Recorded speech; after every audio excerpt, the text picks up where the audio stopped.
Good afternoon. I would like to welcome viewers from all over the world to this webinar on the crisis of elections 1860 and 2020. My name is David North. I am the chairperson of the International Editorial Board of the World Socialist website, and will be moderating this discussion. It is with great pleasure that I introduce the webinar's discussants. James Oakes is Distinguished Professor of History and Graduate School Humanities Professor at the Graduate Center of the City University of New York. His principal published works are The Radical and the Republican, Frederick Douglass, Abraham Lincoln, and the Triumph of Anti-Slavery Politics, a work for which he was awarded the Lincoln Prize in 2008. Professor Oakes won his second Lincoln Prize in 2013 for his book, Freedom National, The Destruction of Slavery in the United States, and his book, The Scorpion Sting, Anti-Slavery and the Coming of the Civil War, was published in 2014. Richard Carwardine, who joins us from Sheffield in Britain, is the author of one of the finest biographies of the United States' 16th president, titled Lincoln, A Life of Purpose and Power. He has also written a serious study of Lincoln's sense of humor. That's the title of the book.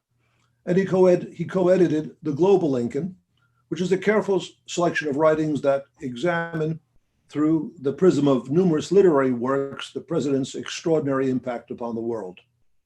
Professor Carwardine taught American history for many years at the University of Sheffield and served from 2010 until 2016 as president of Corpus Christi College in Oxford. Tom Mackaman is an associate professor of history at King's College in Pennsylvania. His area of expertise is American labor history, a field of study that today is largely neglected by academia in this age of imagined identities. Tom is the author of New Immigrants and the Radicalization of American Labor. And during the past year, he has played a major role in the World Socialist website's refutation of the 1619 Project, the now largely discredited effort of the New York Times to construct a false narrative of American history through the interpretive prism of racial zoology. The books of Richard, Jim, and Tom may be accessed and purchased on the website of Mehring Books. Before we begin the discussion of the historical events of 1860 and the relevance for an understanding of the events of 2020, it is necessary to draw attention to the global context within which the present political crisis in the United States is unfolding. As the World Socialist website has emphasized throughout the year, the COVID-19 pandemic is a world historical event, which will be seen as a trigger event whose impact on the 21st century may prove to be as great as that of the First World War on the 20th century. As of today, the number of cases worldwide have reached 54 million. The number of recorded deaths stands at 1.9 million. As the political leaders who were in power between 1914 and 1917 were neither capable nor willing to bring the slaughter of World War I to an end, present-day leaders refuse to take the measures necessary, specifically lockdowns, which are necessary to stop the spread of the infection.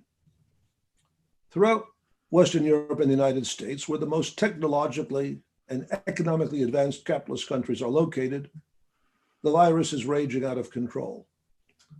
In the United States, the number of cases is approaching 11 million. The number of dead is just short of 250,000. At the present rate, the number of deaths will surpass 400,000 sometime in January.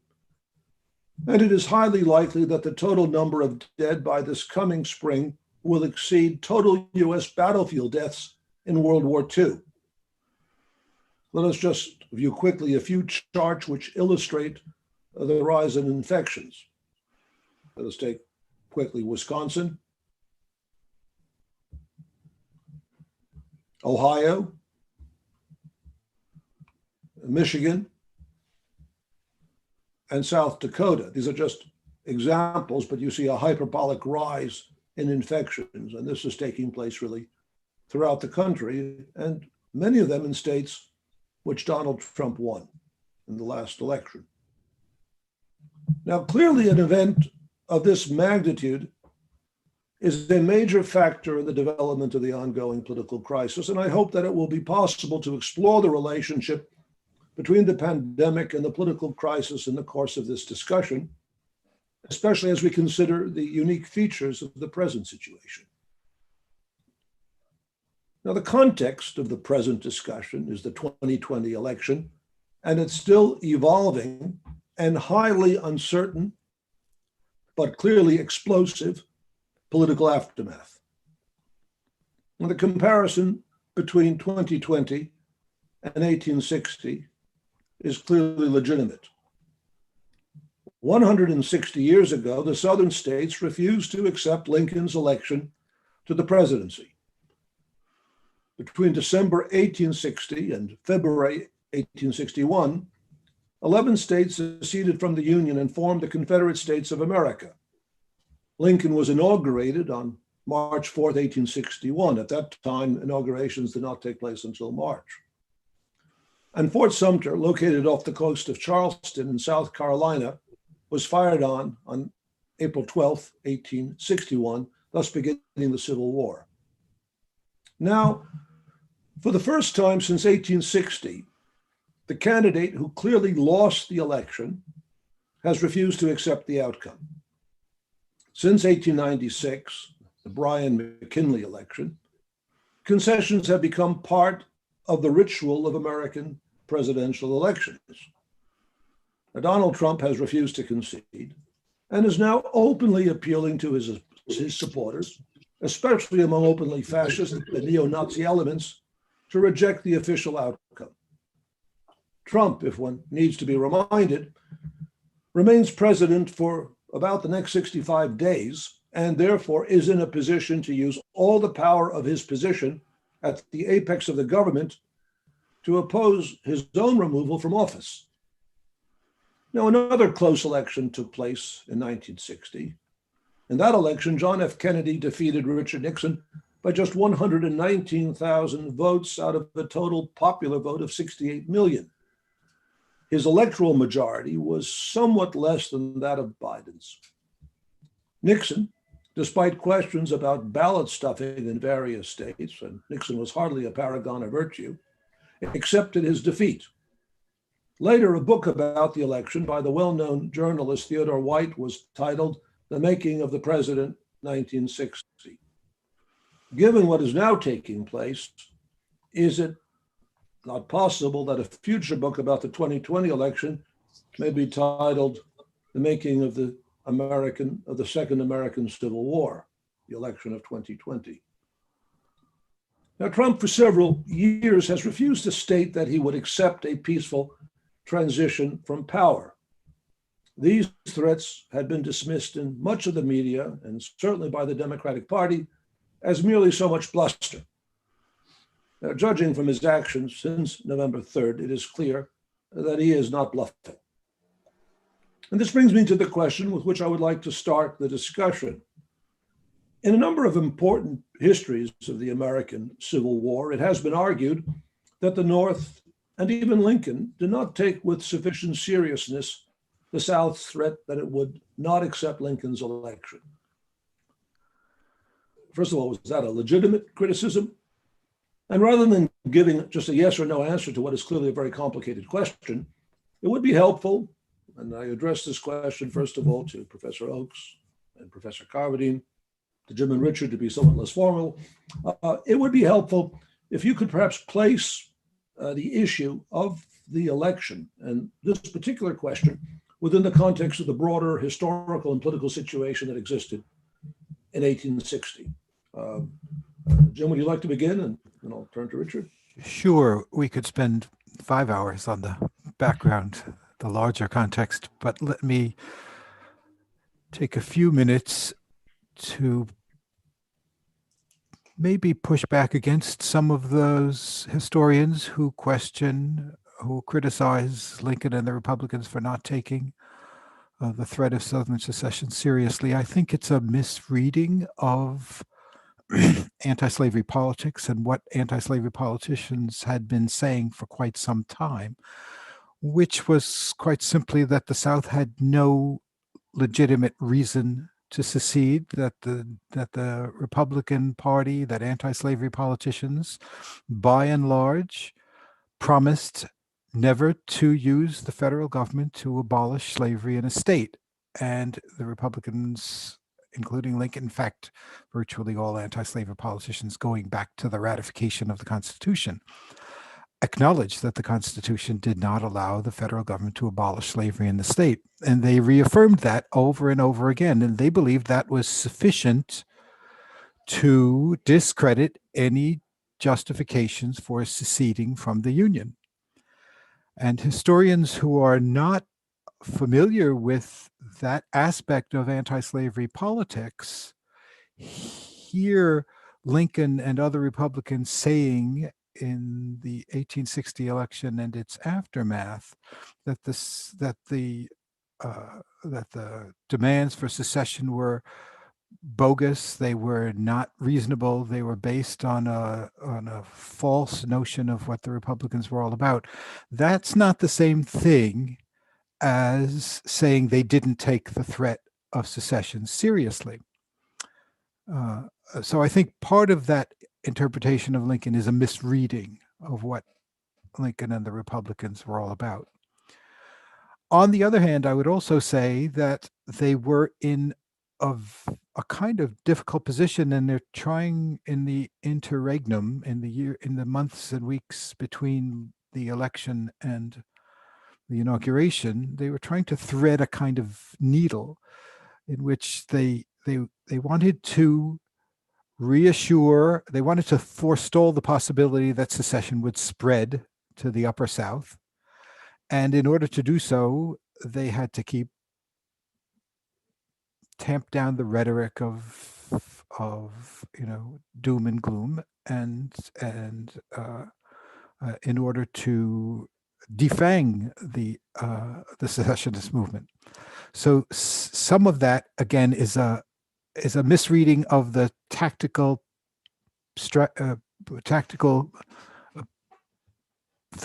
that the Republicans were employing in those months. And again, I don't read that as evidence of their failure to take the threat of secession seriously, so much as an attempt to forestall a more thoroughgoing secession by emphasizing the what everyone who had been in the anti-slavery movement had been saying for decades, which is that we have no intention of using the federal government to abolish slavery in a state where it already exists. And let me say, just to be clear about this, at no point during the Civil War did the federal government abolish slavery in a state. That's not how slavery got abolished. And so the repeated claims that they would not abolish slavery in a state were true, and they kept that promise. And so I think it's a misreading of what the Republicans were all about to claim that they didn't understand the threat of secession.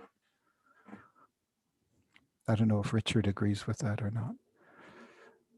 You're on mute, Richard. Yeah, thank you, Jim. Yeah, no, I do entirely understand that perspective and the need to recognize that there is a tactical dimension to the Republicans' position.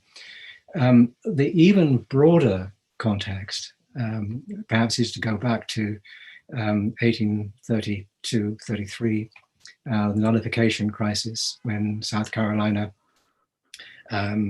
threatens an ultimate secession. Initially, it's in terms of nullifying the federal tariff, but there's the prospect of, as it were, seceding. The rest of the South doesn't follow suit by any means. She's isolated, which is why in response to the 1850 compromise measures, when there is considerable anxiety in the South and determination on the part of Southern fire eaters to make 1850 the moment when the South broadly secedes. South Carolina in 1850, recognizing that having gone it alone, tried to go it alone in 1832 hasn't worked, so they have to go cooperatively in 1851, 52. The Nashville Convention fails to bring about a united Southern response to the compromise, and Georgia, the famous Georgia platform, says the measures will be sufficient provided they are properly enforced, and the key to their enforcement will be the carrying through of the statutory promises made in the Fugitive Slave Law, the extent to which the North carries out the statutory obligation to return slaves, runaways from labor, citing Article 4 of the, I think it's Article 4 of the Constitution. You know your Constitution rather better than I do, I'm sure. But the clause in the Constitution which ensures that the interests of slave owners are met by the non-slave owning states, that is under test. Now, as most people are aware, during the 1850s, there were a number of runaway slave cases, which not only were seen by the South as a test of Northern loyalty to the Constitution and to the South, but were also regarded by Northerners as an affront, as a constitutional affront, because there were elements in the Fugitive Slave Law which seemed to undermine liberties.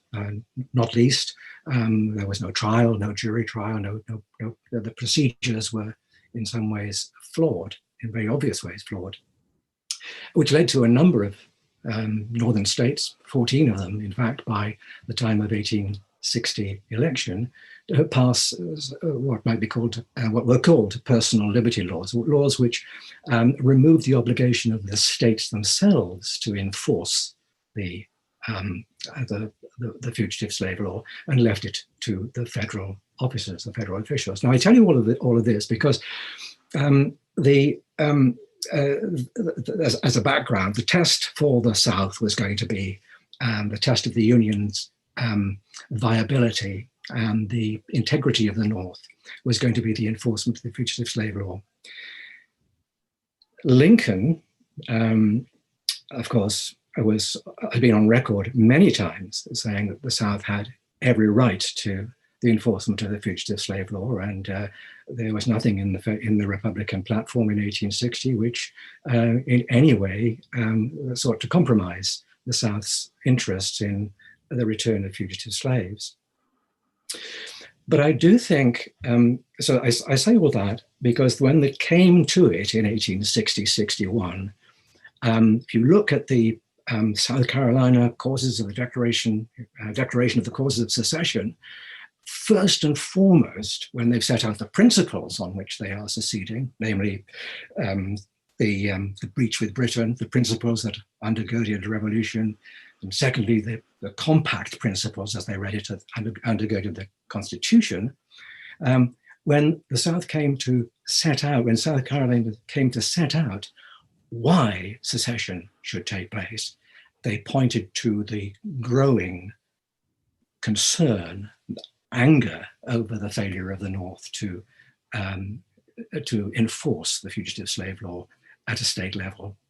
Now, just to get back then to the question as to how far the Republicans had misread the South, I think there was a very real understanding that there could be a significant move towards secession in South Carolina, in Georgia, perhaps in 4 or 5 of the deep southern states. I think as far as Lincoln was concerned, Lincoln's connections with the South were largely with the old Whig South, the Whig Unionist South, and with the Upper South. He read widely, of course, in the political press, but the strongest personal connections he had were with the Unionist sentiment of Kentucky, above all, but also of the Upper South more generally. So the fact that the South had threatened secession in 1850, 1856 again, it had come onto the agenda, did lead some to say, this is rhetoric, it's braggadocio, it hasn't happened and it's not going to happen because the South needs the North as much as the North needs the South, and the degree of unionist sentiment was particularly powerful in the Upper South. So yes, I think you're absolutely right, Jim, to make the point that you do. But if you look at newspaper editorials, and again, newspaper editorials, these are party political newspapers, so they've got their own particular axe to grind. But the immediately after the November 1860 election, you read some of the editorials in the Democratic newspapers, they're saying, don't be surprised if we see now the secession of 4 or 5, maybe more deep southern states. They have told us, they have warned us in the North that the activities of the anti-slavery forces, not just the abolitionists, but the broad range of anti-slavery sentiment as expressed through the Republican Party, they have warned us that if that party comes into power and takes over the executive, then they will secede. So there were certainly those voices immediately after the election in 1860, and strongly on the Democratic side, who said, actually, this means the breakup of the country. Back to you, David. Back to Jim, if Jim wants to comment on it. Or Tom, if you want to jump in and have your respond to this point. Can I just say, I do think Richard is correct that there was an element, a strong element among Republicans that did say all the time that you've been threatening secession. Actually, they were threatening secession back in the 1790s. So the threats of Southern secession are so continuous, and they never pan out that that we shouldn't have to take them seriously. It's bluster and it won't happen. But again, I do think that's partly a strategic move, because we all know that the Republicans, and Lincoln in particular, were very concerned to hold as many Southern states as possible, right? And there are indications on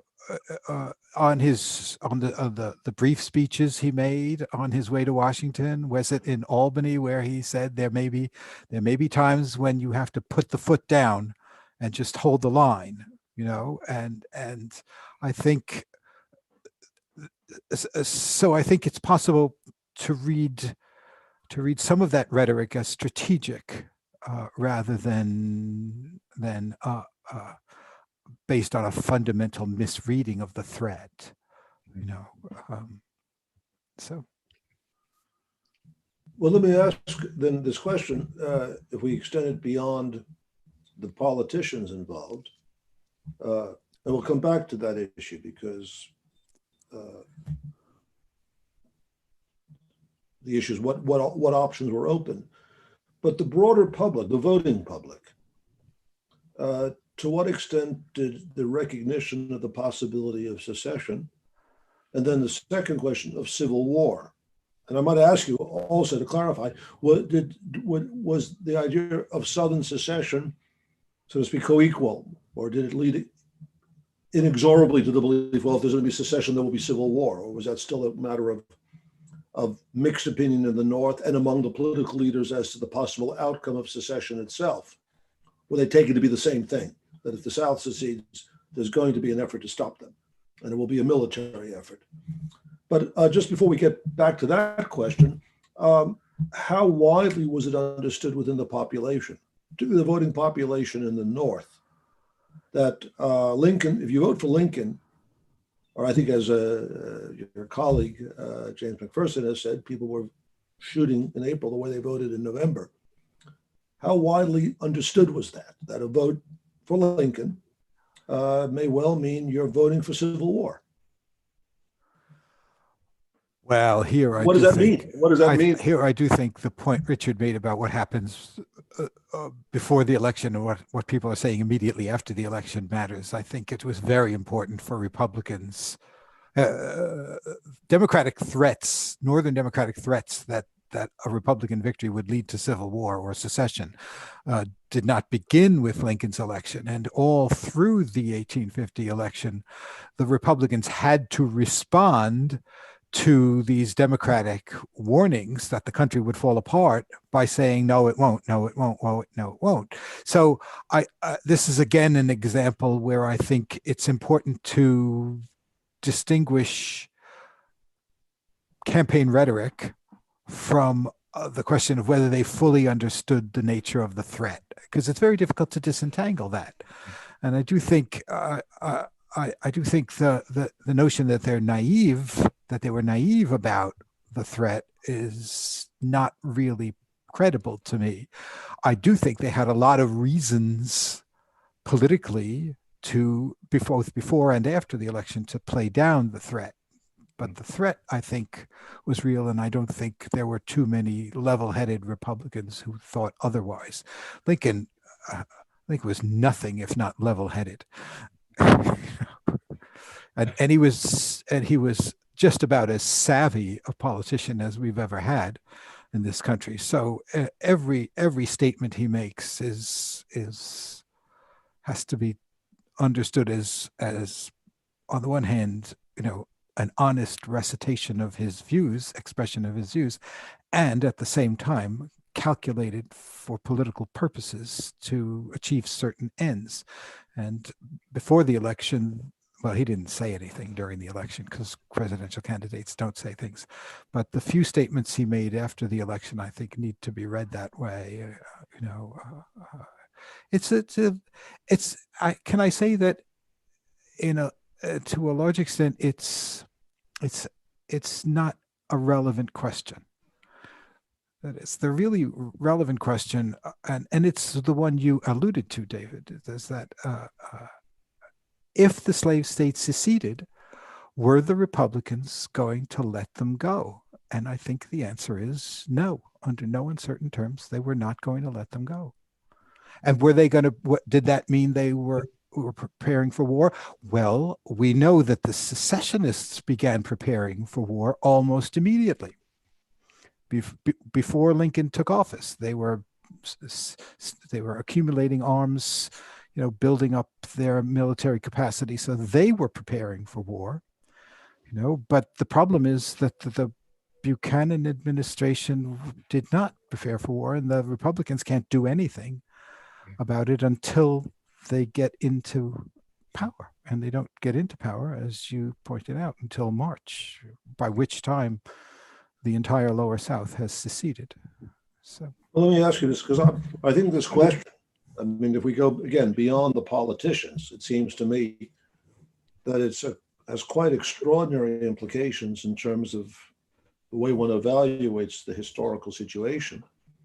If one recognizes that those large numbers of, I think it was 1.8 million people ultimately who vote for Lincoln in 1860 are at a fairly high level aware of what the consequences of this can be, it does have big significance in, let's say a racial interpretation of history, which we spoke about the last time we had a webinar, which presents the United States as a country in which the population was so racist and hostile or indifferent to slavery and indifferent, disinterested in it, that they were, that view is simply not compatible with the conception they were prepared to risk and accept civil war. As Lincoln says in his second inaugural, one side would accept war to save the Union. Right. It does have an effect, and it brings us to the question of the race issue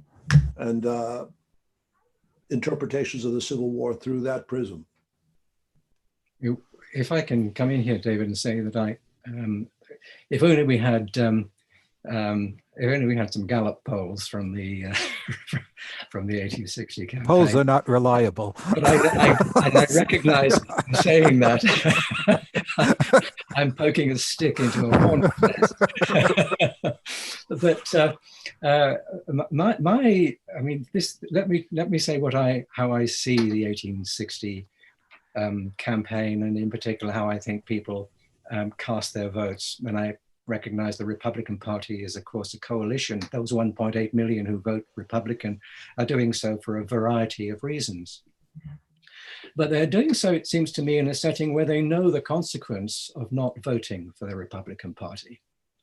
Not voting Republican means the triumph of a Democratic Party, one way or another, which has, over the course of the decade, betrayed, as they see it, the best interests of the country, whether it's President Pierce allowing the Kansas-Nebraska Act to go through and closing down the Missouri Compromise and opening up the Western territories to slavery, or whether it's Buchanan in his facilitating the power of the Southern slaveocracy, as it's called, as the Republicans call it.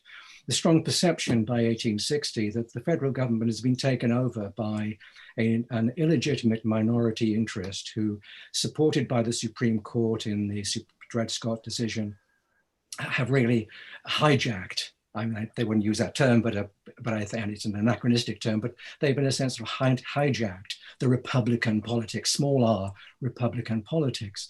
And what Lincoln and the Republican Party present in 1860 is a way of rebuking that, of returning, and the Republicans would emphasize this, in a conservative way,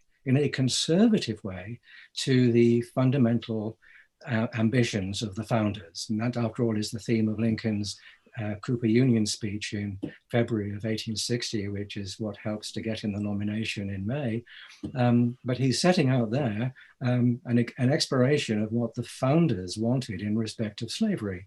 So the Republican Party can present itself as a conservative force, which will take power back from the slave power. Now, of course, there are elements in the Republican Party. There are those who, about a quarter of the Republicans may be former Democrats.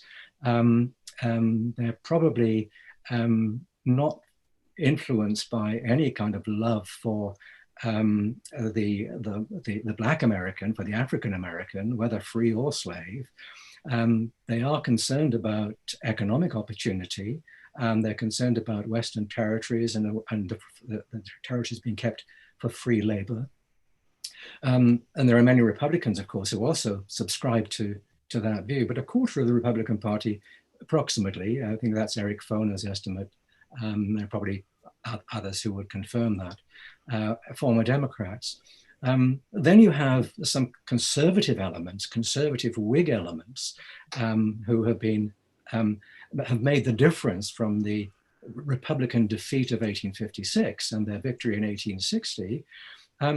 These are not radical abolitionists, they're not radical anti-slaverites, but they are concerned, equally concerned about the way in which the Republic has been, as I say, hijacked or coerced by a corrupt Buchanan Democratic administration.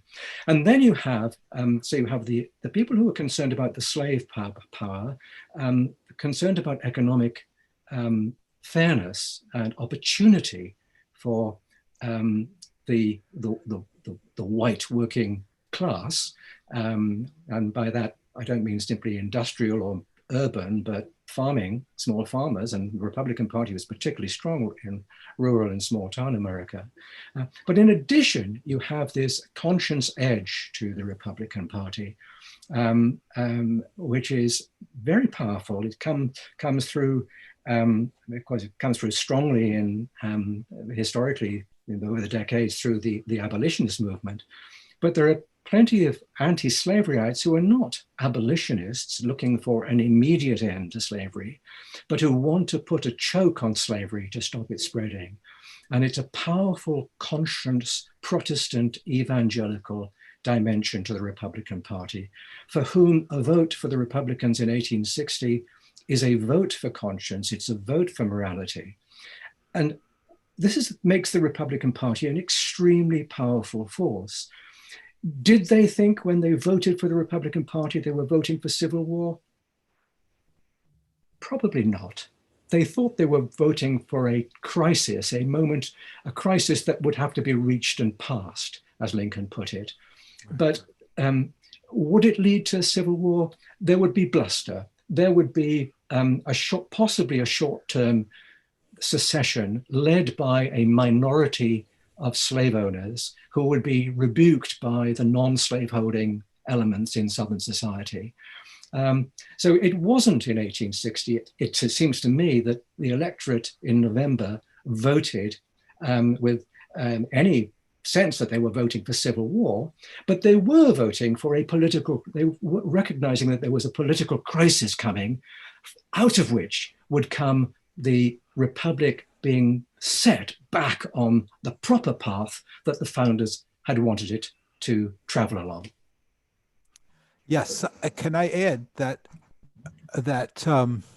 even after Fort Sumter, when war was a fact, I don't think many people, North and South, many people, I don't know how many, large numbers, maybe a majority of Northerners and Southerners didn't believe the war was going to be the 4-year-long bloodbath that it turned out to be. So even those who contemplated war were not contemplating the war we know eventually happened. Tom, would you like to come in here, because you also have specialized in the study of urban populations and also the emerging working class. I think you tend to speak later of the election of 1876, which is sort of the tail end, or let's say the concluding element of this chapter in history. But going back to the period of the 1860s, what role or what significance were the immigrant population and the emerging immigrant working class? Yeah, that's a really interesting question, and the discussion has been fascinating. I think that as a share of the population, the immigrant, the firstborn generation was as high, or maybe even higher than it is today.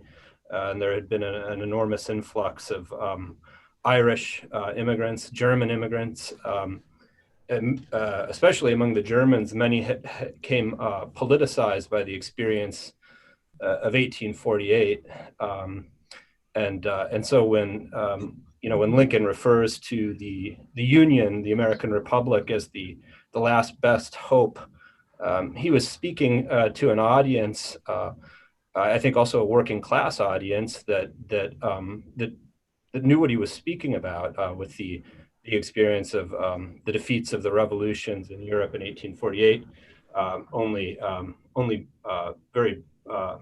taking place only a very brief time ago in history. So it certainly was a big dimension of the experience. However, and I think we're going to get to this a little bit later, that becomes much more the role of the American working class emerges much more prominently as an outcome of the war. I think the discussion on the what takes place in 1860 with the election, I mean, I think it's really helpful to consider the timeline of events, so that Lincoln wins, and it's about 41% of the vote, I believe. 39, I think. 39, and he wins very significant majorities in the northern, the states that touch on the Great Lakes and Canada, and his returns diminish as he moves south, and he's effectively barred from the ballot in the deep southern states.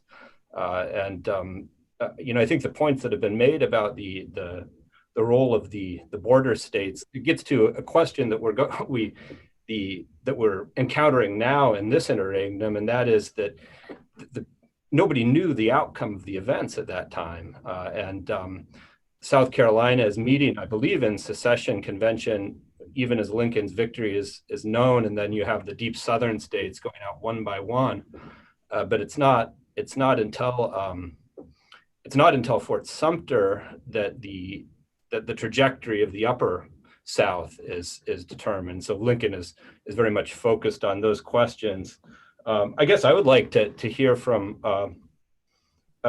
Richard and Jim about the Republican Party platform in relationship to the question of slavery, and how that plays out in the interregnum and the initial period of the Civil War.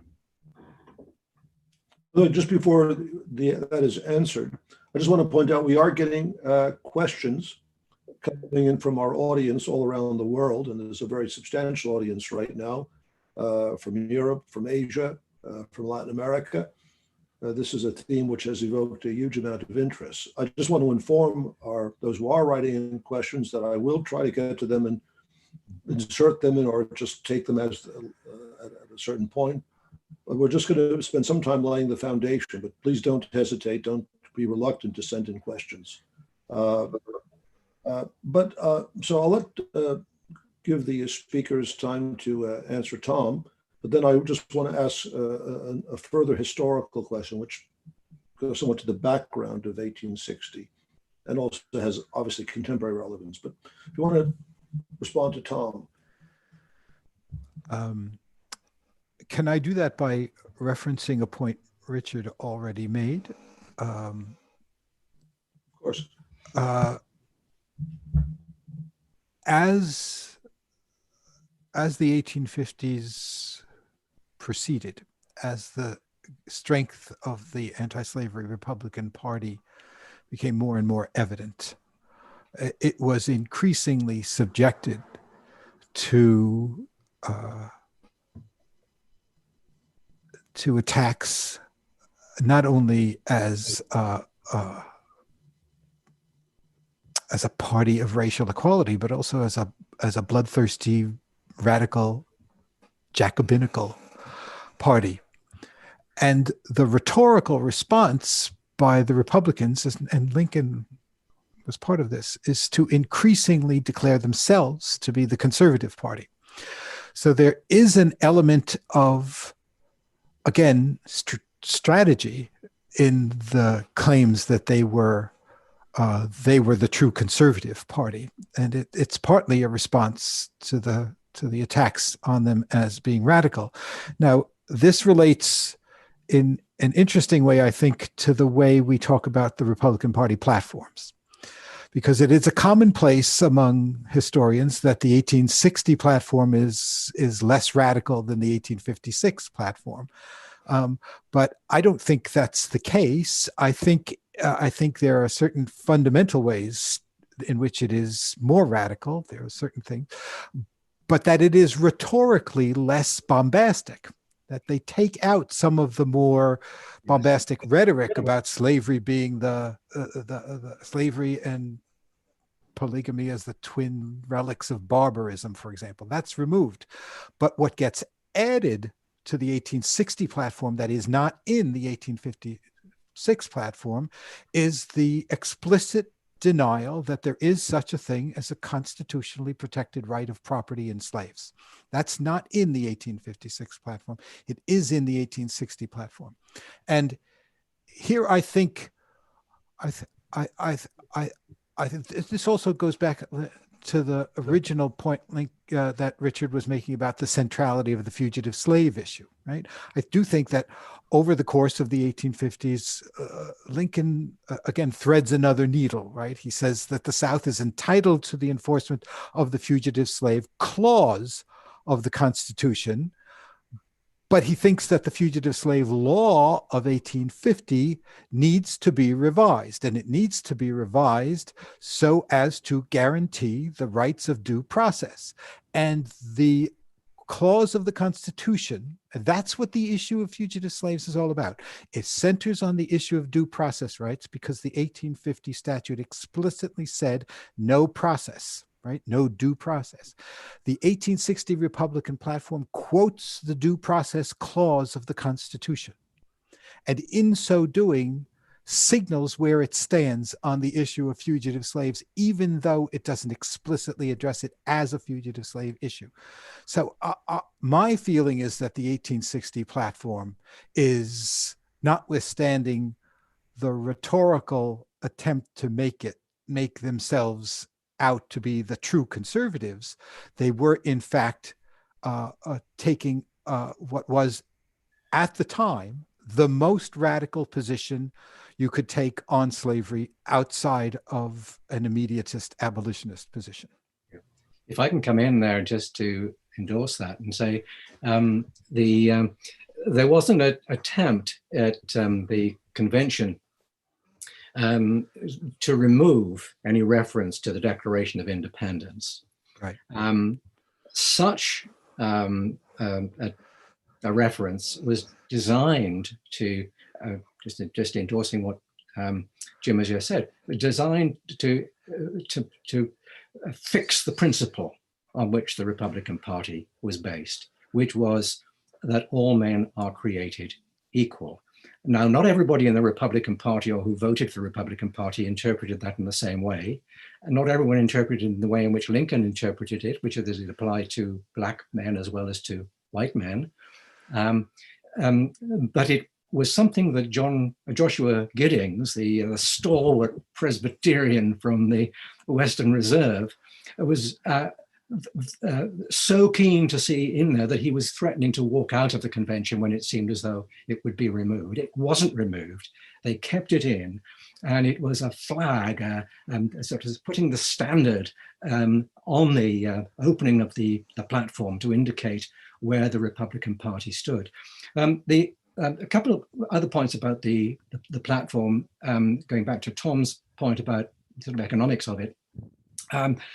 In order to appeal both to former Democrats and to old Whigs, it both offers the prospect of a protective tariff. There's a relevance here for comparing the two elections, 2020 and 1860, because the protective tariff was put in specifically to win the state of Pennsylvania. Pennsylvania was one of the key states that the Republicans had to win in 1860 if they were not to go down to the same defeat that they had 4 years earlier. They'd not taken Pennsylvania. If they could take Pennsylvania and one of the Western states, Illinois or Indiana, they would take the Electoral College. So they put in a tariff, a protective tariff for the benefit of the ironmasters of Pennsylvania and the employees of the iron industry. They also put in another Whig measure, which are, of course, the internal improvements, hence the commitment to the construction of a Pacific Railroad. But for the Democrats, they put in a free homestead plank to make lands available to new Western settlers. So there is and I think Jim is absolutely right to say this is a radical platform. It seems less radical because they take out some of the bombastic language, and also because they broaden the platform to appeal to those economic interests, which of course is all the more salient after the Panic and Depression of 1857. So just a few additional ways in which I can think the platform was highly significant. I'd like to, there is a question which has come in, since we've been mostly focusing so far on the North. There is a question which reads as follows. Can one of the speakers review differences that emerged in the South over secession? And the questioner asks as well, isn't it the case that many poorer Southerners oppose secession? Who would like to respond to that? Well, I can get a sort of headline response to that, which is that the response to secession, there is a question as to how popular secession was. And I think the answer is it was pretty popular. I mean, it doesn't take us very far, but it was more than the move of a small, highly motivated elite. The question of secession was put to the electorate of the states that were opting to secede. Undoubtedly, emotions were running extremely high. I'm just aware that there was one more thing I wanted to say about the platform of 1860, and perhaps I'm going to say that now because it's utterly relevant here. In that platform, the Republicans said they were opposed to the intervention in the affairs of either territories or states of those of armed intervention. It was a specific reference to the border ruffians, to the events that had taken place in Kansas, where it was clear to Republicans that the pro-slavery settlers in Missouri, the border ruffians had crossed over and intervened in the politics of the territory. It was also a reference to John Brown's raid. The Republicans, in order to cement this perspective of being really conservative, could not afford to be formally connected with John Brown and his raid. It's exactly what the Southerners themselves, of course, were doing. I mean, if there's one name that is not on the ballot, but which is most significant in the election in 1860 in the South, it's John Brown. So the idea that the secession leaders were protecting the South against a slave uprising had an appeal to more than just the slave owners, but to the much of the white population of the South as well. It doesn't mean to say that all of the poor whites were on the side of secession, and it does seem, I think, some analyses of the voting for the secession for secession and secession conventions in favor of the secession convention program, a lot of those votes were from poor whites and from non-slaveholding whites, I should say, yeoman farmers in many cases. But it is true that where slaveholders were thinnest on the ground, it was more likely that the vote would be against unilateral secession and more likely to be in favor of so-called cooperative secession, which was the position that the conservatives in the South were being offered and were standing by. I don't know whether, Jim, you would agree with that. Oh, I've gone back and forth on this issue over the years, and right now, let me again put it in one of the contexts that you already placed these issues in. I think you need to think of the Republican Party as a coalition. I think you also need to think, once the war begins, of the North. Once the majority of Northerners come on board, even the Democrats who are war Democrats come on board as a coalition. And I think you need to think of the slave states as a coalition. And in those terms, I think the first thing that strikes me is that all the northern states were on board, but not all the slave states were on board. Right? So the slave South is divided in a very fundamental way and ultimately catastrophic way by its inability to secure to the Confederacy the states of Kentucky, Missouri, and Maryland. Right? That's disastrous for the Confederacy, right? And I think a similar kind of analysis needs to be deployed for understanding the general Southern response to secession in the states that do secede. Here I'm influenced by a very recent essay published in, of all places, the Journal of Economic History, that suggests that the way the voting was constructed in the seceded states was calculated to deprive non-slaveholders of a voice, and that the non-slaveholders right from the start were much less enthusiastic about secession, and that over the course of the war, one of the big differences between the North and the South, the Confederate States and the North, was that Lincoln and the Republicans, but Lincoln is particularly important here, were able to hold a coalition together to defeat the South, and the Confederate States were not able to hold their coalition together, right? And that means, first and foremost, well, it means not only could they not keep four border states together with them, they couldn't keep the slaves on their side, and everyone now accepts that the slaves, undermined the Confederacy. They may disagree to the extent to which they did, and then add that by the end of the war there is massive disaffection by the non-slaveholders, and so the Confederate coalition is profoundly weaker right from the start than the Northern Coalition. The Northern Coalition has lots of fissures in it, and we know that. We know about the draft riots, and we know about the Peace Democrats, but it doesn't come close to the catastrophic consequences of the inability of the Confederacy to maintain a solid coalition of slave states. I would certainly agree with that.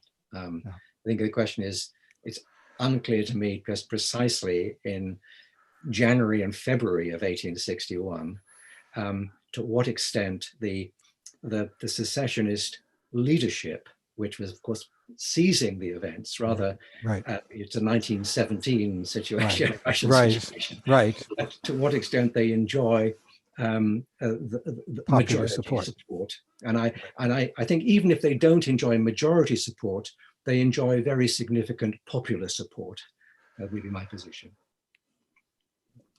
I think this gets back to the question of race that David raised before, and I guess I'll make a statement, and maybe you can treat it as a question, but that white supremacy in the South, and also as it was promoted by the Democratic Party very viciously in the North, was intended as a means of tamping down the class divisions that existed. I think there's this well-known quote from the governor of Georgia on the eve of secession, where he says the poor menial white laborer in the South is in no way the equal of the slave. He's part of the only true aristocracy, the race of white men.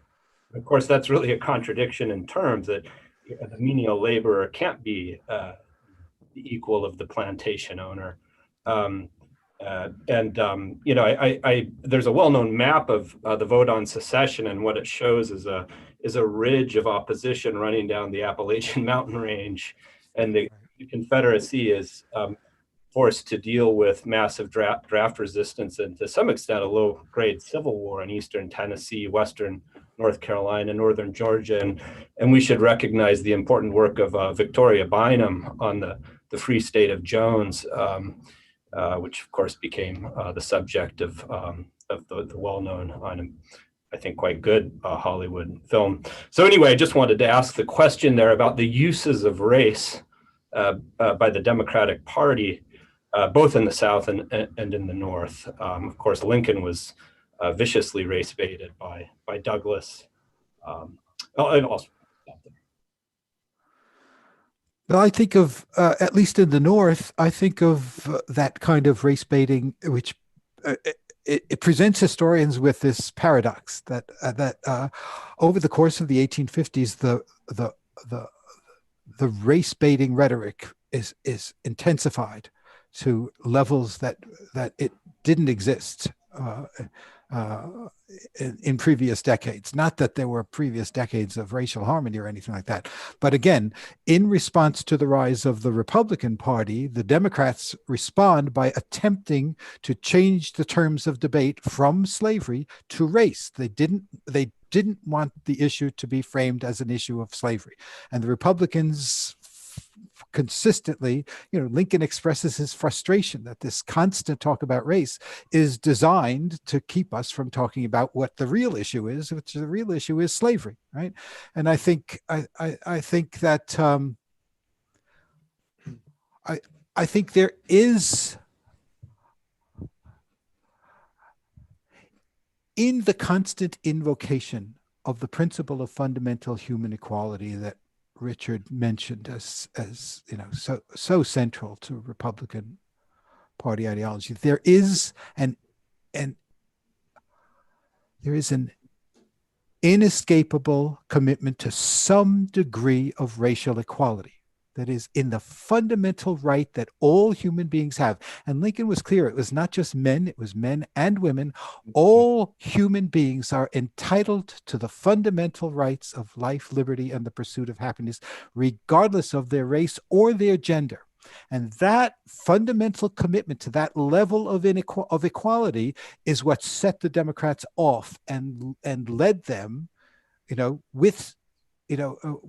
with reason, to attack the Republicans as the party of racial equality, because there was an aspect of racial. It didn't mean that they believed blacks should vote or serve on juries or be allowed to intermarry with whites, but it did mean that it was unacceptable for any society to declare that a whole group of people are legitimately enslaved on the basis of their race, right? So I think there is a race conflict in that sense at the heart of the conflict over slavery in the 1850s. Yeah. There are many questions which are coming in about historical relevance, which I want to get to. For example, such basic, why is a historical perspective important for understanding the present situation? There is a question which says, how does an understanding of the political situation in 1860 affect a worker in 2020? What should he or she learn from it? But before perhaps we direct ourselves to that, there's a historical issue which I think underlies this, and this is sort of a premise of today's discussion. Because as I said in the beginning, for the first time in 160 years, we have an open rejection of an election, which is and I would argue that an event like that is not to be explained from personalities, the type of facile phrases one hears, that Trump should put on his big boy pants and so on. I want to go back to a further question, which takes us into someone even further back in American history and also further forward. And that is the whole question of a peaceful transition of power, which certainly was a major issue in the very founding of the Republic, the election of 1800, which the country tithered. I mean, and then of course there's of course the 1832, which wasn't just an election issue. It was took place during Andrew Jackson's reign, the Nullification Crisis. But you have 1800, 1860. Then there's the election of 1876, which I think is an important issue, which I hope Tom will address. And then you have 1896, and I don't think many people were aware of it. There's nothing in the Constitution, nothing in American law which says a losing candidate has to concede, but it becomes part of the American political ritual. So around the theme of the transition, peaceful transition of power, something which perhaps people took for granted, or up until at least the last few weeks. What is the background of it? Why is it an issue? Why is it an issue in American history? Why was it an issue of such contention? Who would like to start on that? But Jim, let me just say a few words quickly about 1800, and then I'll hand over to the others. But it seems to me that that all the elections you mentioned, that was the one that established the principle of what I think political scientists call losers' consent.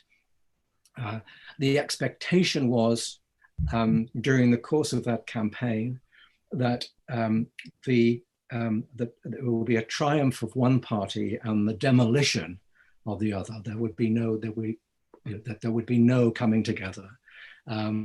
After all, these were the first mass political parties that the world had seen. They weren't anything like as mass as they would become in the later 19th century, but these were the first mass parties, and we all know they're not there in the Constitution, and so there's an uncertainty as to how far the triumph of, after all, party was seen as a factional, in negative terms. Parties were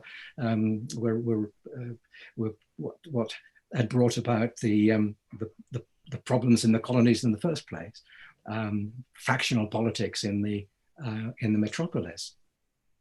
So the big was a huge question as to what would happen in 1800, and with Jefferson being perceived as an agent of the devil, as an atheist, as someone who was going to tear up the rules of society, he was be an agent of French Jacobinism. But what of course happens is that we are all Republicans, we are all Federalists, and there's an extraordinary transfer of power to a president who has been up to that point painted in diabolical terms. And this establishes, not just for the United States, but actually for the world at large, the possibility of democratic politics. Not that I suppose I just in passing say that the word democracy was universally admired and accepted by everyone who was involved in that election. But for the world at large, this was a republic, seeing the transfer of power from one party, one element, from one interest group to another, without disturbance, without physical disturbance or violence. And that is enormously important. I think that's right. I would just add that I think historians and political scientists also believe, and I think rightly, that George Washington's decision Yes. not to stay in power when people were asking him to stay in power was really the first peaceful transfer of a president from one to another. And that also, although it's not it's like political parties, it was not then a formal requirement of the Constitution that you leave after 2 terms. It did establish a precedent that held until the 20th century, right? No president attempted to run for a 3rd term until World War II, until FDR, and the significance of that precedent established by George Washington was so powerful that we immediately, in the aftermath of World War II, changed the Constitution to make it part of the Constitution. And I think that also I think Richard's absolutely right that when you get to 1800, then it's not simply a transfer of one executive to the other. It really is a transfer of political parties who view each other in diabolical terms, in Manichaean terms, acceding to the result, and in large measure thanks to the way Jefferson himself handled that transition once he assumed power. Yeah. So yes, the peaceful transfer of power. It's very interesting that you both have used the term diabolical, because in Trump's tweet, by the way, it's precisely in those terms that he refers to the opponents. John Voight's tweet, John Voight's video statement retweeted by Trump, says we are fighting the devils. He actually says that. But we'll come back to that, because you won't escape without really commenting on the present situation. If you think you will escape, you're wrong, but you won't. But I do want to. You're going to have to pull it out of me. We're going to put you all guys all on the record. But I do want to ask Tom about the election of 1876, which is very significant. I should just note the man who ultimately lost the election, Samuel Tilden, did have the majority popular vote. But Tom, you speak about that and its significance, and also as a critical transitional point in American history. Right, it's the Hayes-Tilden election of 1876. Tilden, the Democrat, was the governor of New York, wins by, I think, 3%. So it wasn't all that close. And what happens is I think there are 4 states that submit disputed results. 3 of them are southern states. And the Republican, there's a debate about who's certifying the vote count. And it's resolved in what's called the Great Compromise of 1876. And it spells the end of Reconstruction, the period after the Civil War. The remaining, it had sort of been collapsing, but the remaining federal soldiers are pulled out of the South, and the old Bourbon interests are allowed to consolidate their power through what were called Redeemer governments, and this spells the end within a couple decades of Black political equality in the South. The I mean, it's only 10 years after the Civil War, and the society has really been enormously changed. I mean, I think Marx was really right about he said something like labor in the white skin can never be free while it's branded in the black. And he's observing the events after the Civil War and notes the emergence within just a few years of the 8-hour day movement, a national labor union that was really almost more of a political party, develops by the late 1860s. And the reaction to that is the radical Republicans, the left wing of the Republican Party sort of splits apart, and the Grant administration is overtaken by immense economic crisis. 1873 was the Great Depression until the Great Depression of the 20th century, massive unemployment. The railway interests lead the way in this massive wage cutting campaign. 1876 is the centennial of the United States. It's celebrated in Philadelphia. And simultaneously, Custer is being defeated at the Battle of Little Bighorn. And then you have this disputed election. So sort of a dark cloud over the country's 100th anniversary. Within a year, within a half a year, there's this massive eruption of class conflict that begins with the railway workers. Sometimes it's called the Great Uprising of 1877. And it leads to general strikes in a number of cities, including St. Louis, here near where I am here in Scranton. There's all bloodshed in the streets of American cities. So I would say that the Civil War was the culmination of a period in American history where to borrow a metaphor from the theater, where slavery was really the drama, and the curtain had fallen on that. And this period announces the curtain has lifted on the class struggle, on the pitting wage workers against industrialists, robber barons, they were called. I think one of the things that's interesting is, as opposed to 1860, is that, I mean, I don't know that there were such huge programmatic differences between Hayes and Tilden. But it was I believe it was the highest voter turnout in American history. Over 81% of the electorate voted. And that was common of these elections then that follow it in the late 19th century until 1896, when there's another Great Depression, the Depression of the 1890s, and McKinley handily defeats William Jennings Bryan in that election. But Marx was quite correct. The class struggle has taken center stage in American history at this point. And I would think we would say that it's still there.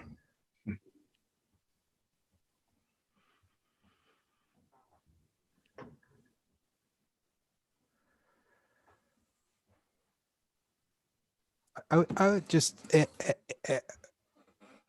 to that there have been historians, notably Black historians like C.L.R. James and Du Bois, who wrote from that perspective. That is, the abolition of slavery was part of the struggle for the rights of labor, and it was an indispensable first step in the liberation of labor itself, I think. There's a question along those lines which we've gotten, and I'll just read it. It says, can you speak on the fundamental debate over property in men and property in service, and how well was this known in the population of the 1850s? There's an additional question which says, Andrew Jackson seems to have a lot of similarities with Donald Trump as a force of reaction. Is there a broader significance in this?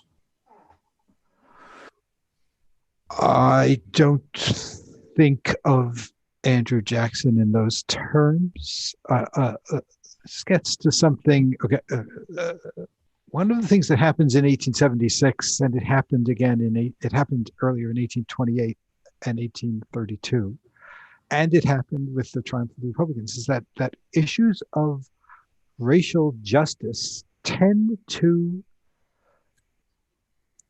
be be attached to other issues, so that when Andrew Jackson is elected as an anti-aristocrat and reelected as an opponent of the banks, but in the victory of Andrew Jackson, you got something like a victory for a white supremacist, right? He didn't run as a white supremacist, but that's what you got. Just as it speaks to the reverse happens in 1860. The Republicans don't run as the party of racial equality, but what you end up when the Republicans have control of the federal government is a 14th Amendment and a 15th Amendment and a landmark Civil Rights Act and another landmark Civil Rights Act, right? It's not so that because the issue of racial justice in that sense was linked inescapably to the issue of slavery, which was the primary issue, right?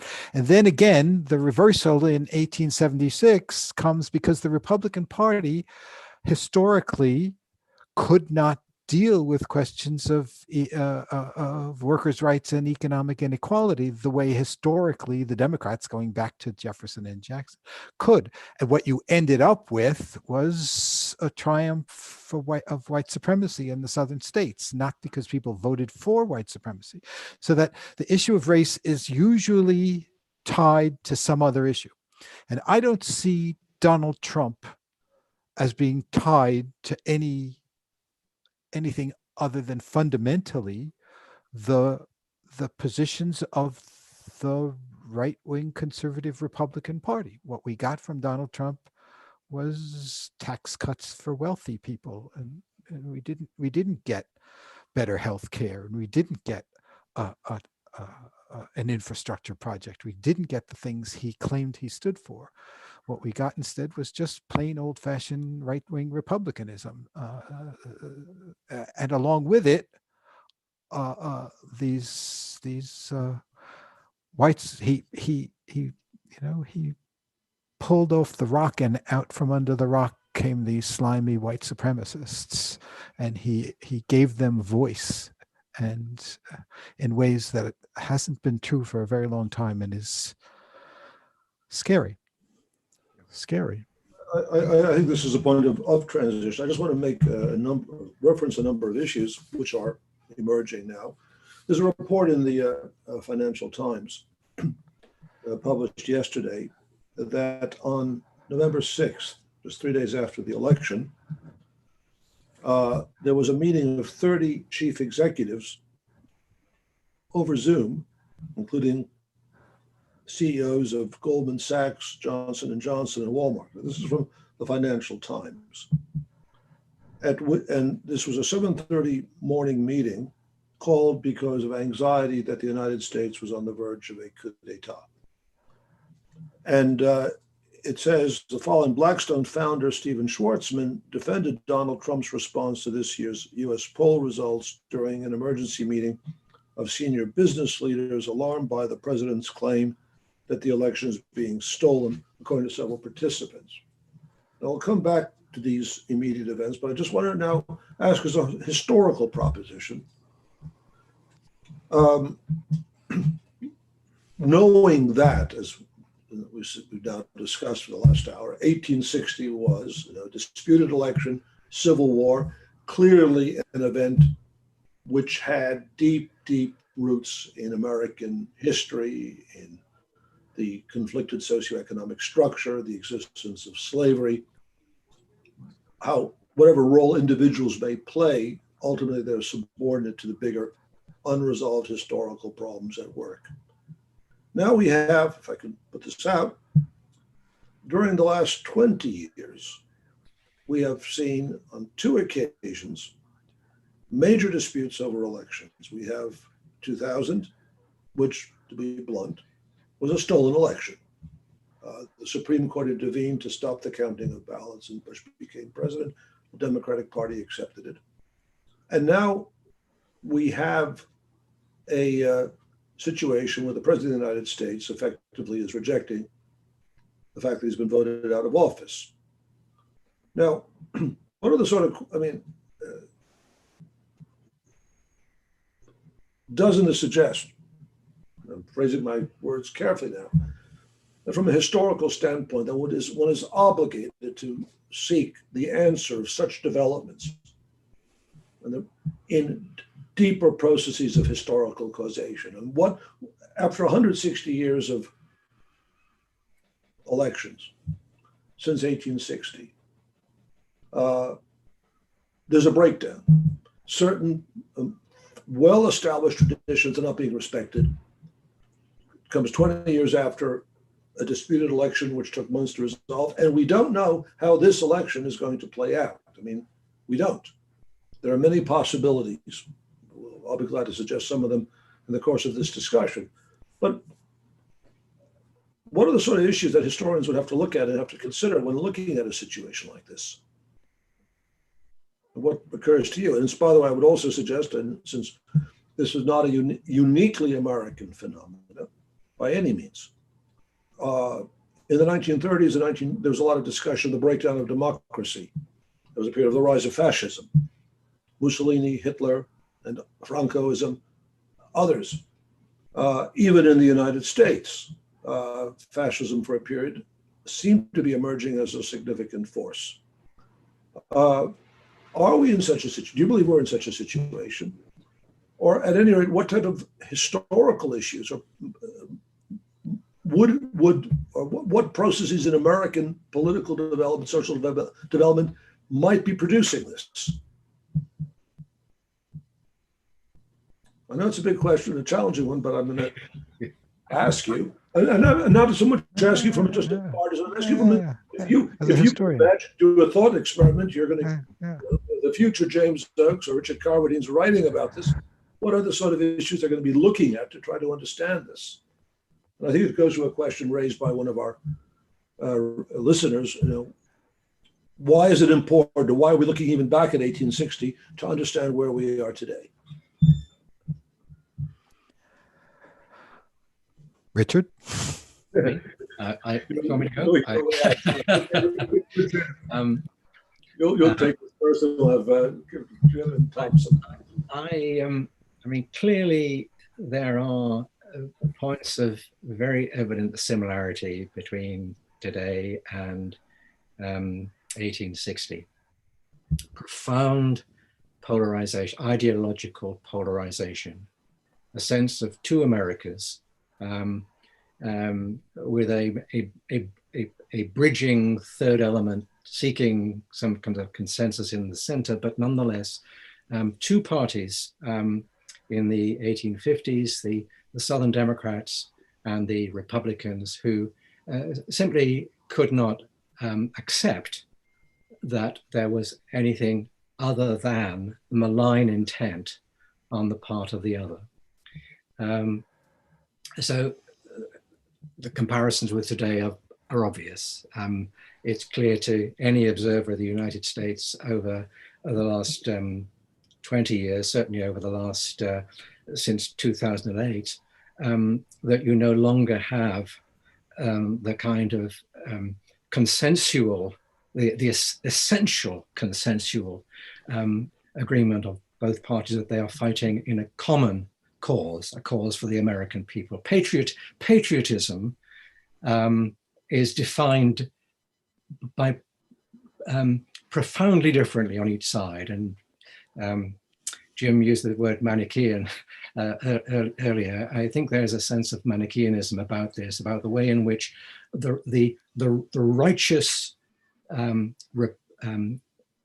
conservative Republicans and the righteous on the Democratic side simply cannot see anything other than diabolism in the other. That's an overstatement, perhaps, but it's what seems from this side of the Atlantic to be the case, and that was certainly how it felt to many in the 1850s and the outbreak of the Civil War. That there were two almost kind of religious ways of looking at being an American citizen. So there are those obvious points of similarity. There are some obvious points of non-similarity. There was no challenge to the count in 1860. There was the usual small-scale election fraud, but no one came along afterwards and said the Republicans only won this because of the failure of the voting system through corruption at the polls. Indeed, I think I'm right in saying that the South Carolina causes of secession said that the Republican Party had observed the forms of the Constitution. They were not denying that what had happened was outside the Constitution. They're not saying it was outside the Constitution. But they did think that what was going to happen was that the Republicans would then go about subverting the Constitution once they got into power. So it was more, I guess, a secession based on fear, on what was going to happen, and not on what had happened. That's one, perhaps you might say, rather small way in which things are different. Where I think things are, profoundly different is that in 1860, 61, there was a real sense that this was democracy on trial, and the upshot of the Civil War was that democracy won. There was a commitment on the part of the majority of Americans, and that included the border states as well as the North, as well as some in the South, and certainly the slaves, to the idea of democracy. Democracy was on trial in 1860, 1861. As Lincoln said, it was only 2 generations. Three score years and however many in 1861. It was still an experiment for the world, and it had to succeed. 2020 seems to me to be very, very different. Yes, democracy is on trial, but now it's on trial for a population that has ceased in very large part to have faith in democracy. We're talking, I think, about liberal democracies around the world being in crisis. There is a study, I think, by Cambridge University, 2000, looking at attitudes towards democracy since just before the panic of, just before the recession of 2008, showing a sharp decline in faith in democracy, particularly amongst younger people, a corrosive faith in democracy. America is now regarded, I think it's an American, a neutral or disinterested American analytical forum, which puts America as number 33rd in the world in terms of the viability and the stability and the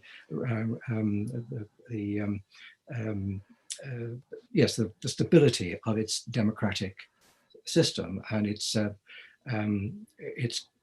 commitment to democracy. So I'm not now looking at kind of the economic fundamentals, but I am looking at what I would regard the kind of cultural fundamentals as being very, very different in 1860 from what they are today.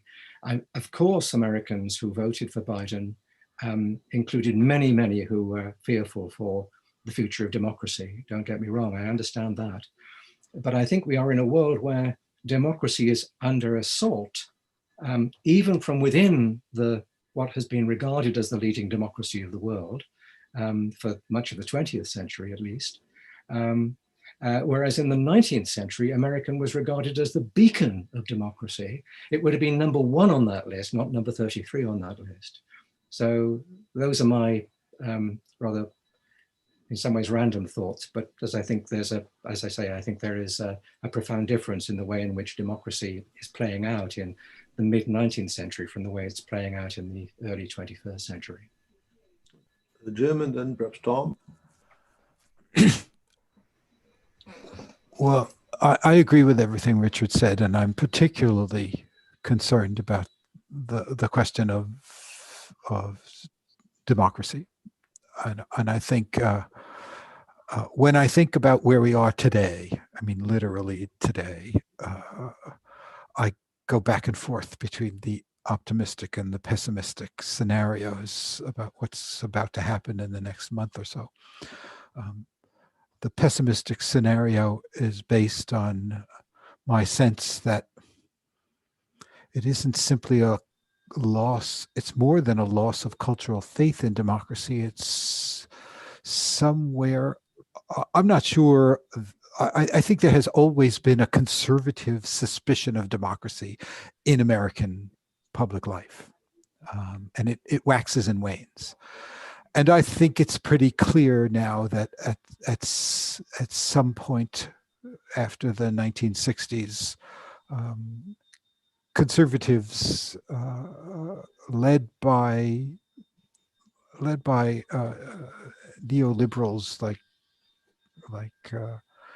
Milton Friedman recognized quite clearly that democracy was a threat to their understanding what capitalism was supposed to be, and that the Republican Party has been systematically subverting democracy in a variety of ways that are increasingly known.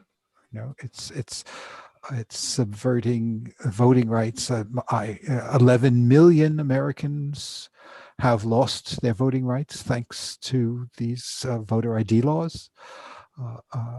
The census is being perverted so that the Republican state legislatures can and further ensure the domination of the Republican Party in the Congress and in the Electoral College with it. And in the states, I think Trump has inadvertently spoken the truth when he said that if we had genuinely equal democracy, Republicans wouldn't win anymore. And this has become clear. And I think the pessimist, when I think pessimistically about where we are right now, it's based on my sense that the Trump and the Republicans who are supporting his repudiation of the electoral returns are contemptuous of democracy itself. That's part of the problem. But the other part of the problem is that I don't think Democrats are as committed to defending democracy as they ought to be. I think there has been, as Richard said, a loss of faith in democracy, even among people you think were supposed to be supporters of democracy. And I think that's very troubling to me right now.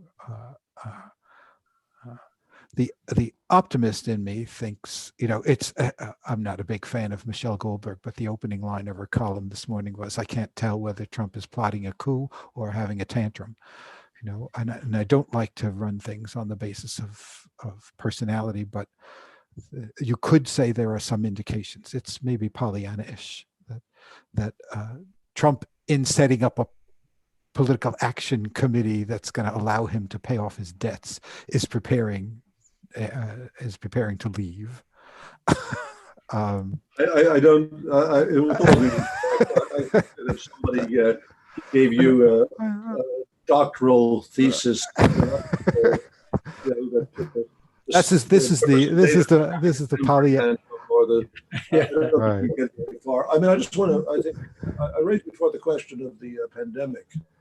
Okay. I think is particularly when you're talking about the situation which exists, right? A huge one, and we've been writing a great deal about this in the World Socialist website.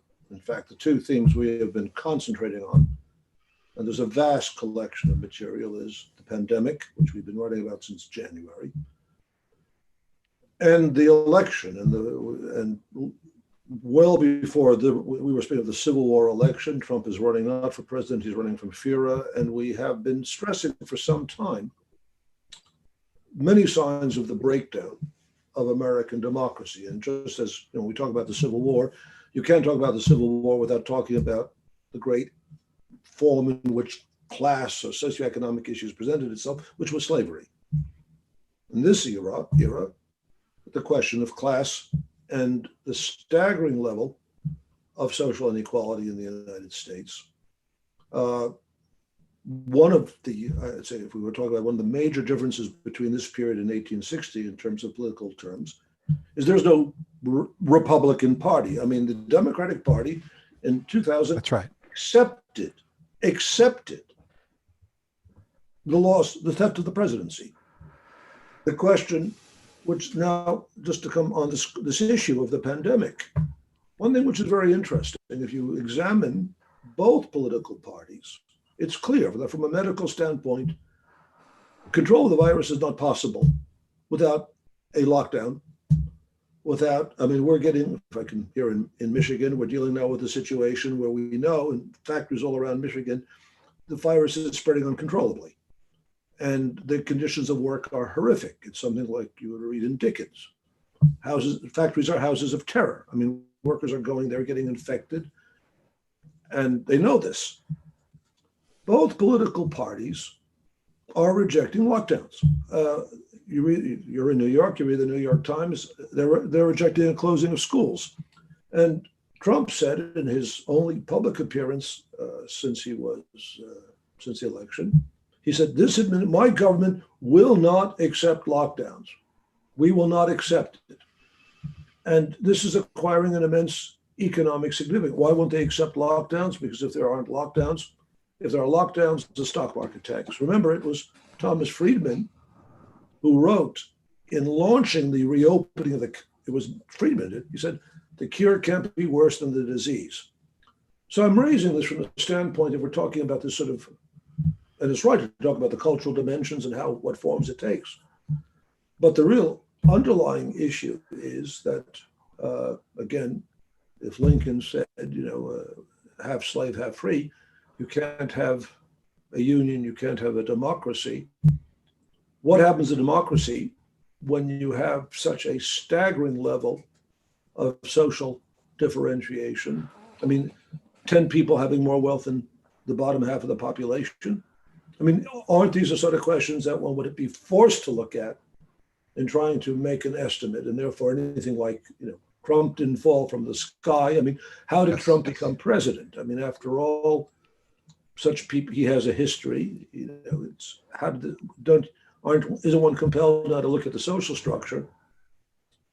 And I would raise this similarly in Britain or in Europe. This is now a global question. Right. I think that's absolutely right. And it speaks to what I think is a fundamental difference between then and now. Then and now, when the central issue facing the United States was slavery, you had an anti-slavery party that presented itself as an anti-slavery party and maintained its commitment to anti-slavery right throughout. We now have a situation in which the levels of inequality are more extreme and obscene than they've been in a century, and we don't have a working class party. We have, and if we had a viable, I don't want to say viable, if we had. We do have one, but. Well, we do. Neither of the two major parties presents itself as a working class party who can defend those people in factories and the frontline workers and the people who are suffering most, because all of the talk about, who is most seriously affected by the virus, it's not just that people of color are affected by the virus. It's poor people who are being affected by the virus, and poor people are disproportionately people of color. But it's a class issue fundamentally. They're the ones without health insurance, and yet the Democratic Party, in the face of overwhelming support for universal health care, went out of its way to repudiate that as a platform proposal at a time when working class people are suffering the most serious health crisis in American history, right? Yeah. 250,000 people have died already. It's going to go up to 500,000 probably. And yet neither party represents their interests, it seems to me. And that is a serious flaw in the system, a serious problem. And it doesn't bode well, I think, for the future. Right now, for the immediate future. And look at what else. Trump placed all his cards on the hope for a vaccine. But if you read the Times this morning, he did nothing to ensure that even if there is a vaccine, we will have the distributional system in place that will get it to people. This is, the states don't have the money to do that, and the federal government is doing absolutely nothing to make sure that it gets done. So it is such a monumental political failure that I think, again, arises from the fact that we don't have a major political party that is representing the interests of people who are suffering the most from this, and would be calling, therefore, for the kind of lockdown you're saying we need, which I think is correct. A lockdown plus full compensation. Exactly. Unable to work. I'd like to ask Tom what he thinks. And again, in the historical, Tom, you're a labor historian. What are the sort of issues which need to come up, and what historical place this in? I think that's a really important historical comparison you just made, and Jim just elaborated on that. In comparing 1860 and 2020, I mean, the Republican Party, and Jim and Richard can correct me if my interpretation is somewhat off here, but what is called the second party system that pitted the Democratic Party of Andrew Jackson, Martin Van Buren against the Whig Party was that it was predicated on containing and suppressing the question of slavery. Right. And when the Republican Party emerges in the 1850s, and I think Seward was not incorrect to call it an irrepressible conflict. It was only a matter of time that the political system could not tolerate the emergence of a mass anti-slavery party. I think political scientists say that we're in the fifth party system that emerged at out of the carnage of the late 60s and the Vietnam War and the collapse of Democratic Party liberalism.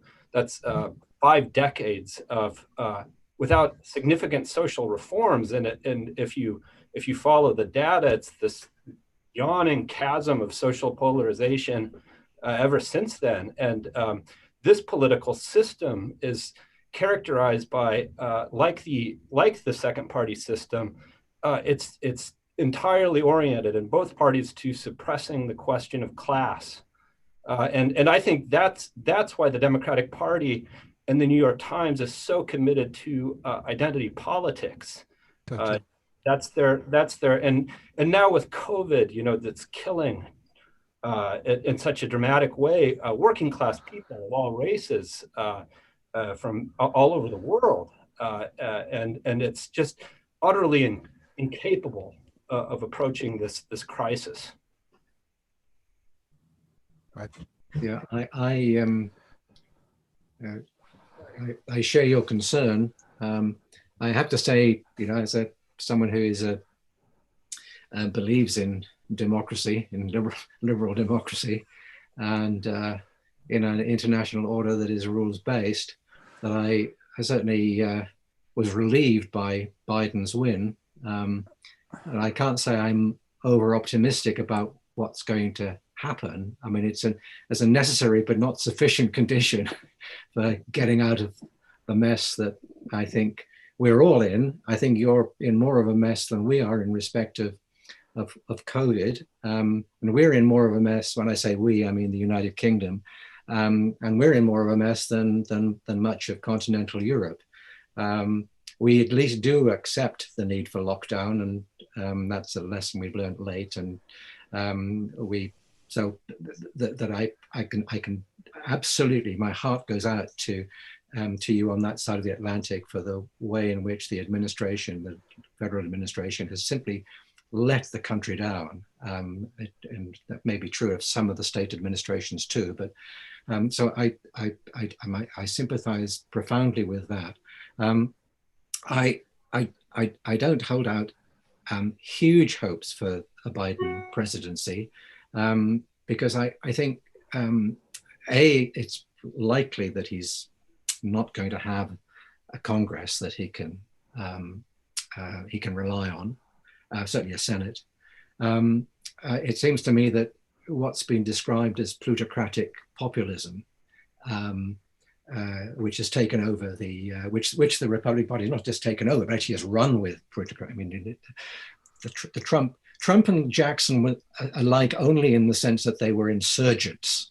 They kind of seemed to sort of challenge the establishment. But unlike Jackson, who really did challenge in economic terms, Trump hasn't challenged in economic terms. I mean, it's 1% of the population controlling the wealth and the politics, and it's now the politics of wealth in the United States. And that means that the Democrats, because money runs politics, it's very hard for the Democrats themselves to be anything other than a party of plutocratic populism. I mean, or at least it's difficult for them to challenge it. I don't by that mean to say there aren't those within the Democratic Party who would want to challenge it. But as I see it, it's going to be very hard. I welcome Biden's victory because I think of what it means for the America's role in the world. I think what's been happening in terms of I'm of the view that Trump will eventually, this won't be a coup, but I am of the view that he is now he's setting in place the stab in the back scenario. You know, the Germans after World War I believed that they would have won the war if only the politicians hadn't caved in. It was a kind of stab in the back. And I think that's what will happen in the United States with, I mean, I hope not, but I can see it happening.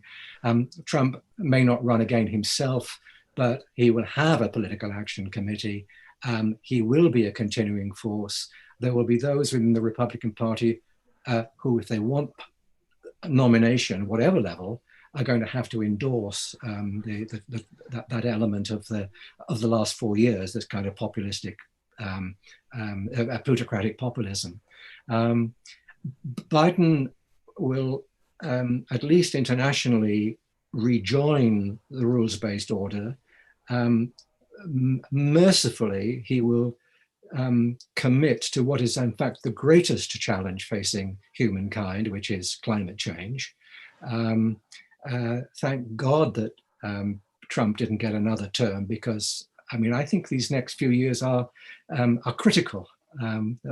What is going to follow on from climate change, which is going to happen to some degree, is going to be population movement, economic dislocation. This is the most profound challenge facing the world. Biden will, at the very least, rejoin the international efforts to attempt some kind of ceiling on carbon emissions. So I welcome that. I welcome the fact that he is likely to stand up to authoritarians. He's likely to stand up to Russia. He's likely, no longer will the United States give succor to the strongmen, the authoritarian strongmen around the world, the Bolsonaros, the Eastern European strongmen. This is all to be welcomed. But I do fear for the domestic policy. I fear for healthcare. I fear for redistribution of wealth. Biden's whole record, of course, has been one where he's been a centrist. He's not been a radical. I think he's a decent man. I've no doubt about that.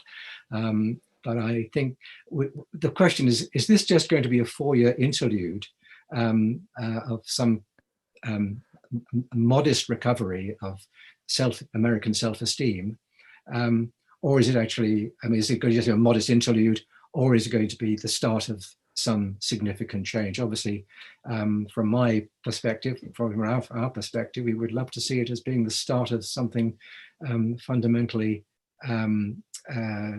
different. But like Jim, I veer between optimism and pessimism, and at the moment, I must say I'm more optimistic than I was before the 3rd of November, but I'm still not very optimistic. Can I divide my optimism and pessimism? I'm not sure we're heading for a coup, but I do think that the point you make about the stab in the back theory reinforces my larger fear, which is that we are setting ourselves up 4 years down the line for a more efficient, less vulgar fascist than we have now. I think that's my real fear. I must say, I'll speak frankly here, as great as my respect is for Richard's appraisal of Lincoln, I disagree entirely with his appraisal of Biden,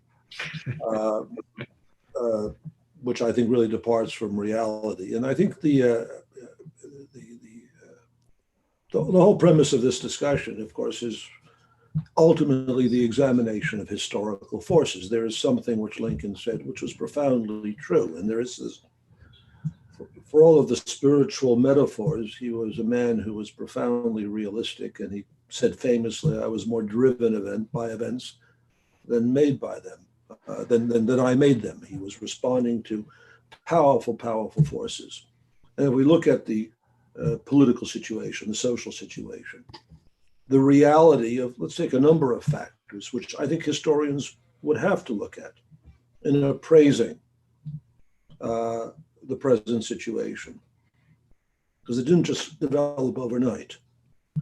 The long-term decline of the global position of the United States as a power economically, the effort of the United States relentlessly to counteract its economic decline to the use of military force.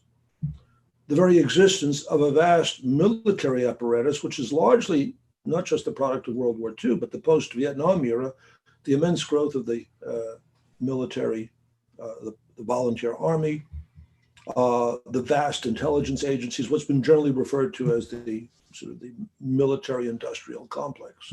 Even Eisenhower recognized that. And then on top of this, a extraordinary polarization, which in terms of the examination of social interests, brings us back to another famous term used to discuss the Civil War, invented by Seward, the irrepressible conflict. What is the irrepressible conflict of our age? And how is it manifesting itself throughout the world? Vast concentration of wealth in a very small segment of the population, and a broad mass of people who are largely disenfranchised, who find no means of expressing themselves politically in the existing system. And to the extent that one can explain Trumpism, if one wants to use the term, or Bolsonaroism, or any such similar movements, it is the relentless efforts to deflect genuine social grievances in a very reactionary direction. I mean, if I can speak on behalf of the World Socialist website, Trump received 70 million votes. Now, I don't believe there are 70 million people who are voting for fascism. I don't believe there are 70 million fascists in America. But it is, regardless of the immediate outcome of this crisis, a colossal, colossal warning, to the extent that the real social grievances are not being addressed, to the extent that the questions of inequality and all that comes with it are not dealt with, to the extent that there is not a socialist movement, which is advancing in contemporary terms a socialist agenda, an agenda for the expropriation of massive wealth with the same vehemence that the revolutionary Democrats of the 19th century advanced the demand ultimately for the abolition of slavery. The outlook is, of course, very, very bleak. And I just want to raise, this is our second meeting, our second webinar, and I want to come back to the question of 1619. We've talked about now, obviously, how Trump is trying to deflect. Now, how completely bankrupt the racial interpretation is, if one looks at the present crisis. Clearly, the threat to democratic rights, the threat of fascism can only be countered to the extent that there's a unified movement of broad masses of people, broad masses of the working class. What role, other than disruptive, does a racial agenda introduce into this? So I think that, we're in a situation where it's not just a matter of the comparisons of specific events. Every period has its own character, its own context. But we are I think if you take the pandemic as a broader issue, it is a global event which has exposed everything that's wrong with this society, economically, morally, socially, the complete inability to meet the first, obviously massive social test. It simply cannot be done. And when, I just want to refer again, and I don't doubt the sincerity with which, Richard, you're speaking, and I know where you're coming from politically. We've had some discussions, but this is just as true in Britain. The staggering changes introduced around, let's say, the end of the reform era, 1980, the coming to power of Thatcher, the coming to power of Reagan, the coming to power of Chirac, and these types of the turn away from all forms of social welfare to the politics and policy of massive private wealth accumulation. This has had devastating impacts on democratic rights. It's torn apart the framework for democratic resolution. And again, honestly, to place on the overtaxed shoulders of Biden at the age of 78, whatever his feelings may be, those parts of the day where he's fully cognizant of what's happening around him, seems to be quite a stretch. We have a political system which is breaking down. In this crisis now, where does one see even a response by the Democratic Party, which indicates any determination to fight Trump? Why are they talking about getting together with the Republicans? Why are they talking about everyone should, go back to being, good friends, when the Republican Party is becoming a party which is actually providing Trump institutionally, legitimizing what is in fact his effort to overthrow democracy? There's no other way you could actually, if he were to succeed, what would it mean? The democratic system is totally shattered in this country. And the fact that it's gone this far means that more or less that process is very, very far advanced. So I just think that, and I'll allow you your final word again, but I think that the major lesson of the 1860 is that we are in a revolutionary period.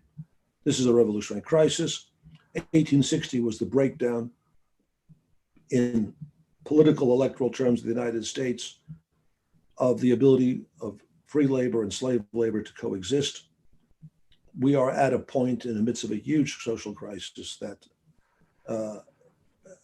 an economic system which concentrates such vast power in an oligarchy is breaking down, and another political framework has to be found. And that's the perspective of the Socialist Equality Party and the World Socialist website. Any final points you wish to make? I'm not asking for agreement, I know, but I'm not sure I read Richard as being nearly as optimistic about Biden as you did. I thought, but I will say I'm less optimistic than even Richard is. I'm not persuaded that Joe Biden is committed to a rule-based international order. I want to say one thing. Richard told me that he is a relative of John L. Lewis, who was the president of the United Mind Work. I would hope that in our future discussion there'll be more of John L. Lewis comments. But I, as I said, somebody who came out of the administration that interfered outrageously in the government of Libya and screwed up the Syrian situation. I don't think of Biden as someone committed to a rule-based order. I think of someone who's committed to an older imperial-based American order. And so I'm even less optimistic about that. He will join the Paris Peace Accords. I think that's right. The climate accords, that's correct. But not much else. Not sure. He'll reverse some of those atrocious, executive orders, which he can do. But he'll have some of his own to bring in. Right. But we are. Whether where the Republicans were in the immediate aftermath of Lincoln's election, I don't know what's going to happen. If the coup flops, and we'll all look back and think that the concern about the overthrow of democracy was overheated.